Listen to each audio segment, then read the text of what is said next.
setelah itu yang kacau, katanya Lek Emundidin, Isa diangkat ke langit. Oke, kita sepakat itu. Kok cuma kemudian sekarang Isa sudah nitis ke anakku. Nah, anaknya ini alumni UIN Jakarta, namanya Abdul Mukti. Nah, bagi Lia Emundidin, dia ini reinkarnasinya Isa. Sementara dia sendiri ngaku dia adalah reinkarnasinya Jibril. Nah, oke, ya rapopo lah, sing waras ngalah kan kalau sudah kayak gitu. Nah, kok kamu marah-marah berarti kamu ikut ndak waras. Ben wae. Oke, nah ada versi lain. Saya mau nyari versi-versi yang sesat-sesat. Ada lagi versi Ahmadiyah. Kalau versi Ahmadiyah sebenarnya Isa ini tidak mati, Yesus itu tidak mati. Jadi dia memang disiksa luar biasa, dipaku tangannya, dipaku kakinya. Sampai maghrib, sore dia dianggap sudah mati sama orang-orang, termasuk yang nyiksa dia. Kan nggak ada cerita Yesus dipenggal apa Yesus dibunuh. Nah, katanya orang Ahmadiyah, sebenarnya dia itu belum mati, cuma dianggap mati. Dianggap mati, dibungkus kain kafan, terus dikubur.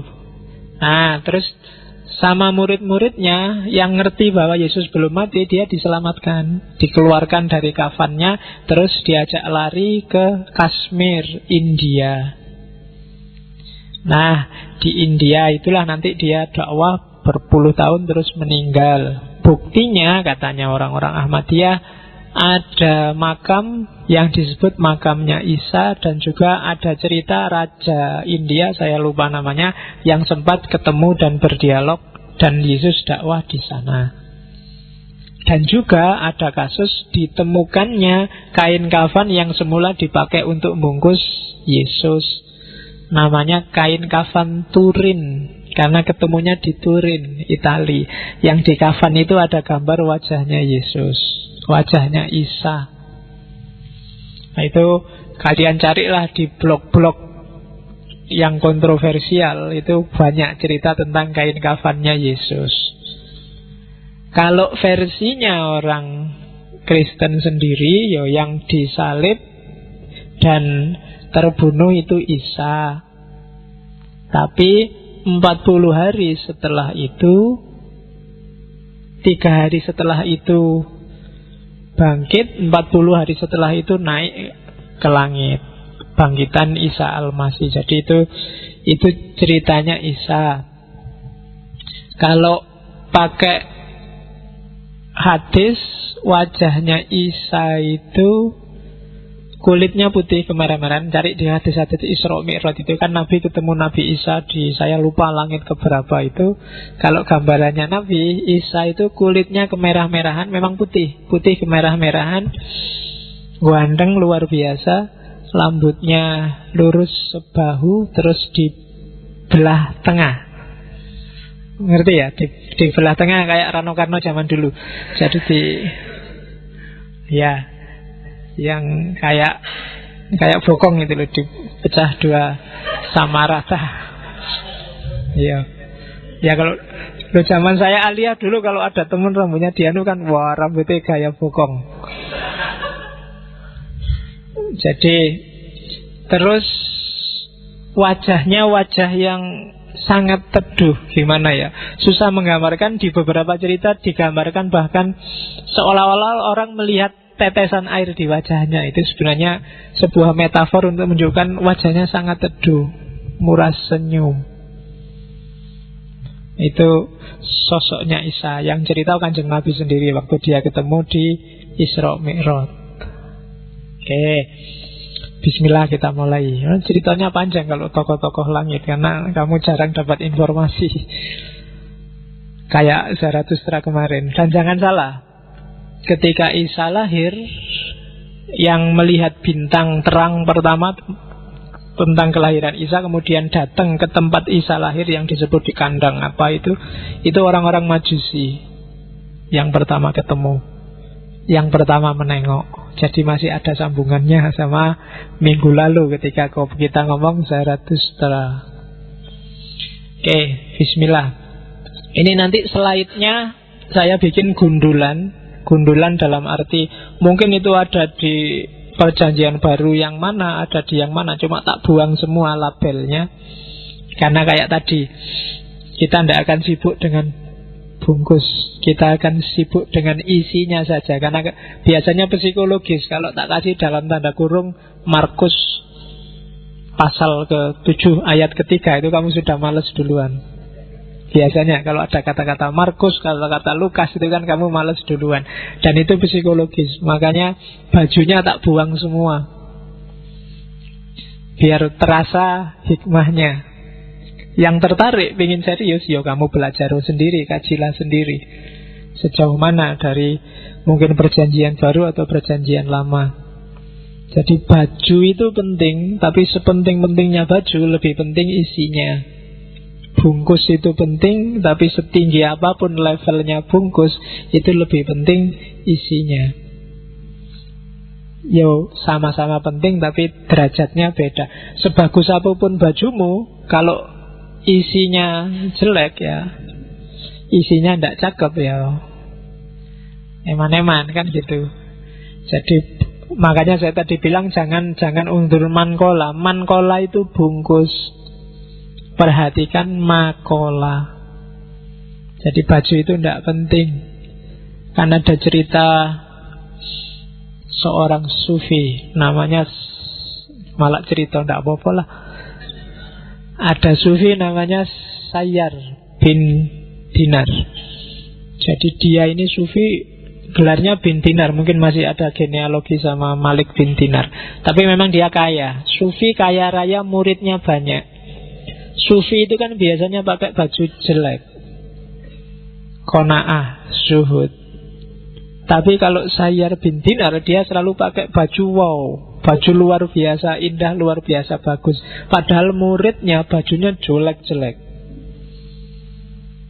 Suatu ketika ada yang mencela, ada yang ngeritik dia, sampean ini gimana? Katanya sufi bajunya kayak gitu. Jangan-jangan bohong aja, sampean itu cuma acting aja.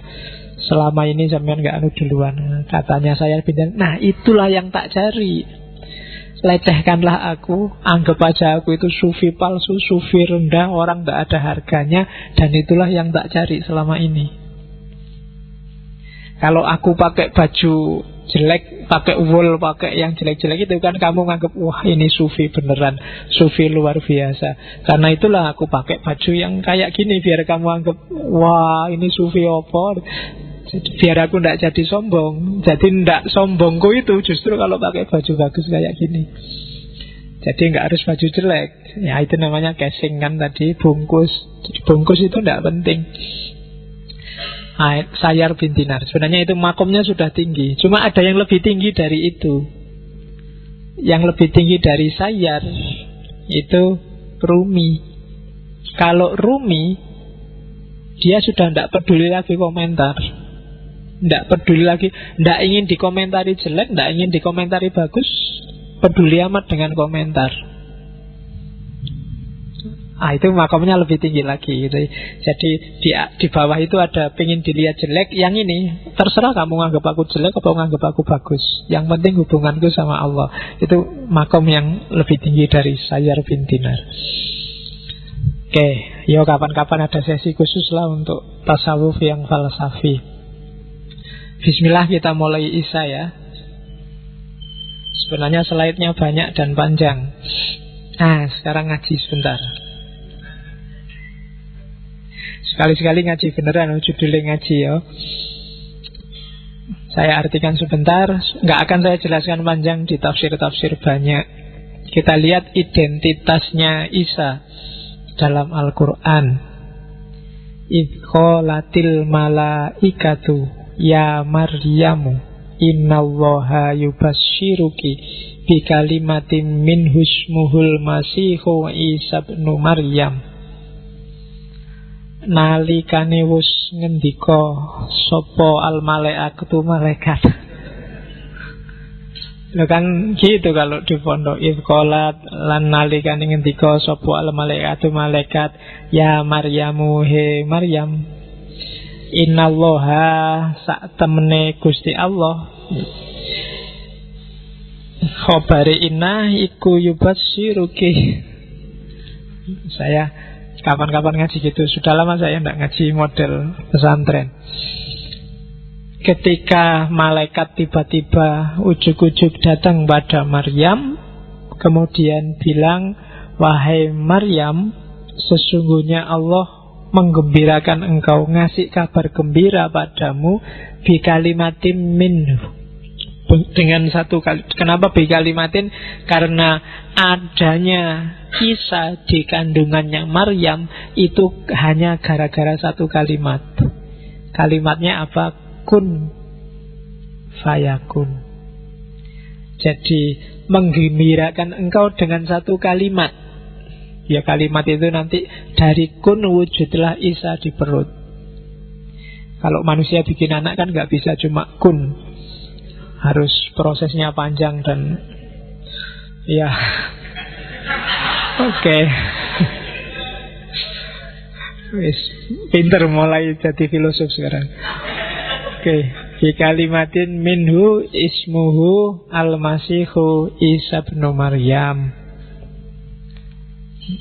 Al-Masih, Isa Al-Masih bin Maryam, wajihan fit dunia. Dia akan jadi orang yang terkemuka dari akar kata wajah.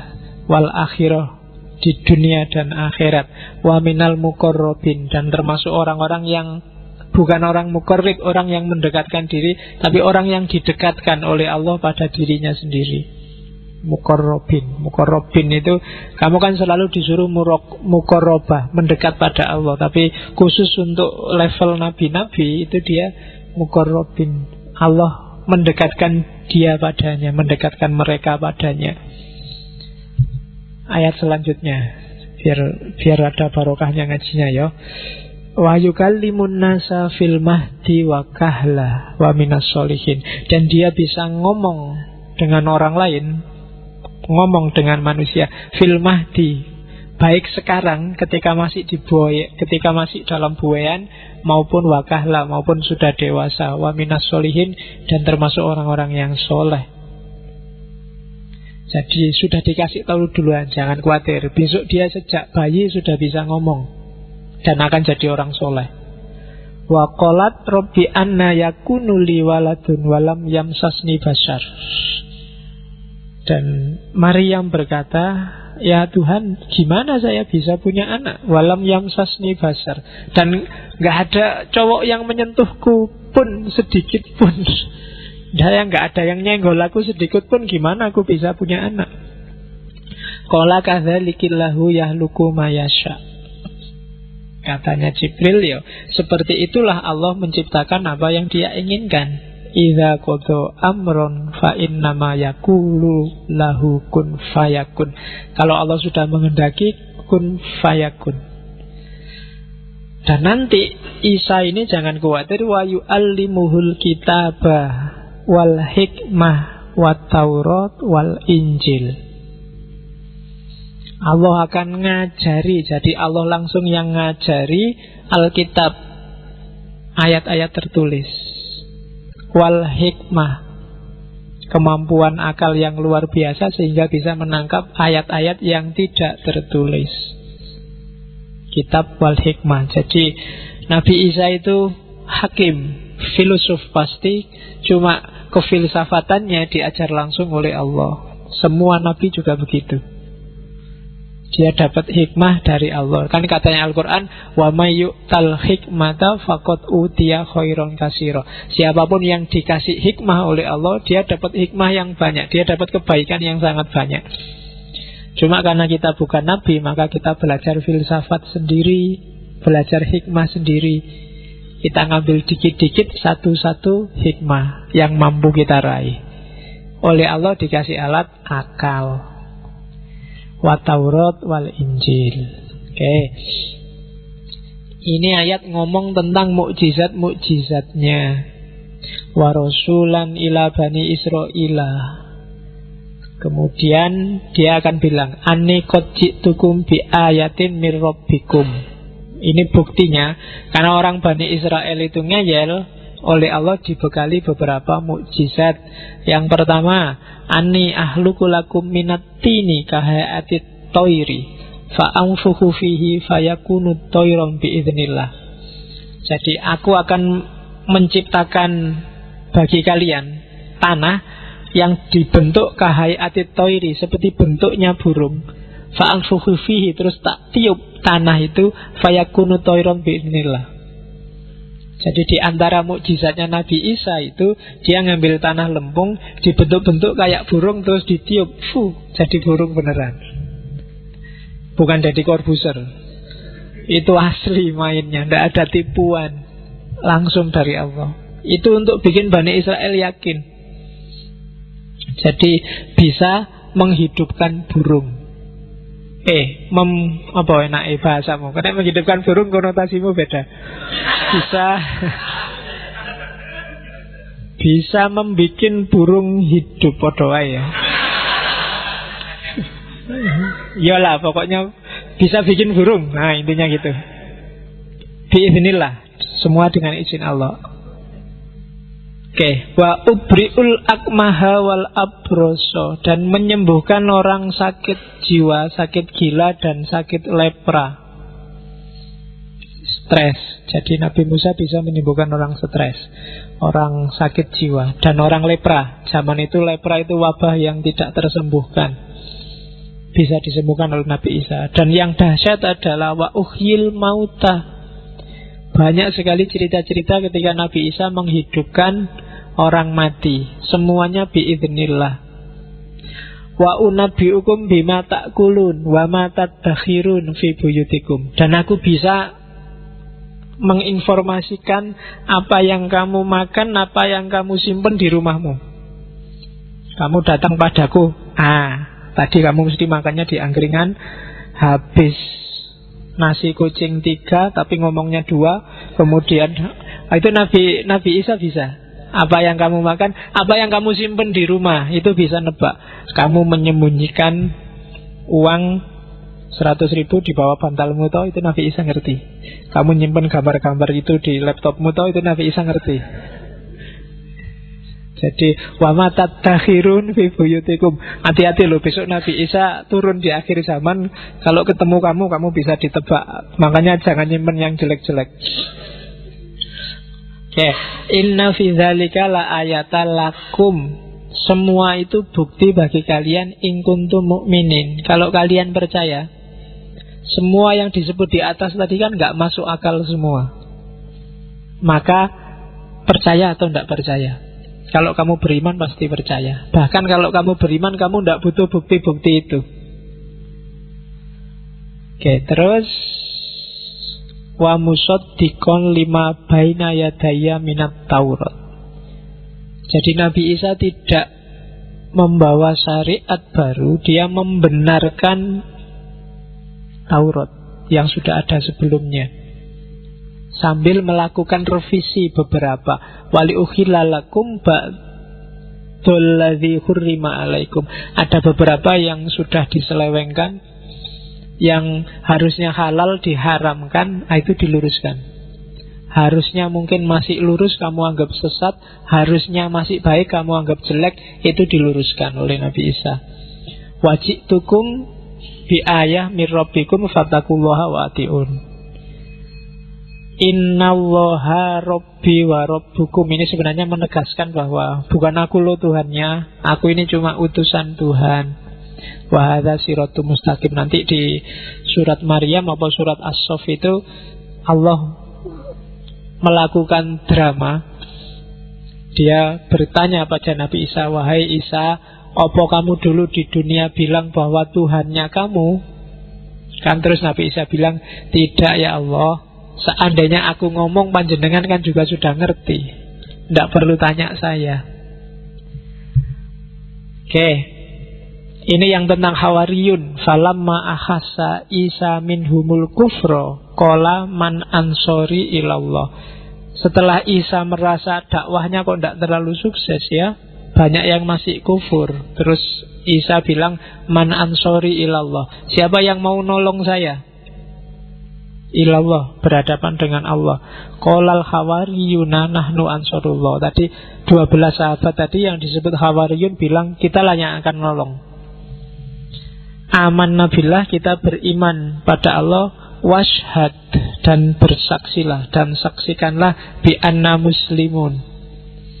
Kalau hari ini ada dai yang bilang ishadu bi anna muslimun, itu kalau bagian dari ayat ini sebenarnya itu niru-niru orang Hawariyun, anak buahnya Nabi Isa. Bukan Islam hari ini yang kamu maksud. Oke, yang helmnya ngadep ke atas silahkan diluruskan, daripada kamu nanti mandi. Oke, Rabbana amanna bima anzalta wattaba'na rasula faktubna ma'as syahidin. Itu doanya. Ini saya sebut sekalian, tak tambah satu, surat As-Saff. Seperti apa sih posisinya Nabi Isa itu? Wa idh qala Isa ibnu Maryam ya bani Israila inni rasulullahi ilaikum.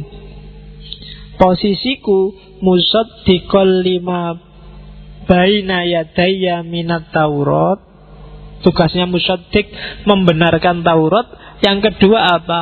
Mubasyirun birasulin ya'ti min ba'dismuhu Ahmad. Jadi Nabi Isa itu punya dua tugas.